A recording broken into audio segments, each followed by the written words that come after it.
এসো বুবু এসো, আজকে তোমাদেরকে আবারও কম তেল দিয়ে পাতাকপি ভাজি করা শেখাবো। এখানে শুধু পাতাকপি নেই, আছে গাজর, ছিম।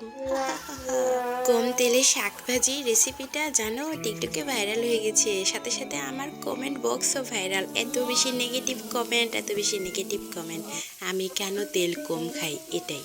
ছি, ওনারা অনেক বড় বড় বড় লুকস, ওনারা অনেক অনেক জমিদার, বুঝেছেন?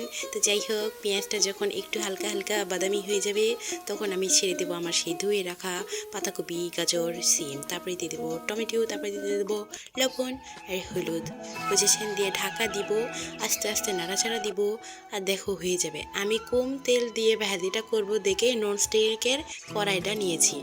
আমি অবশ্যই বেশি তেল দিয়ে রান্না করব না, আর এটা কম তেলে ভালোভাবে ভাজা যায় দেখে এই কড়াইটাতে আমি রান্না করি।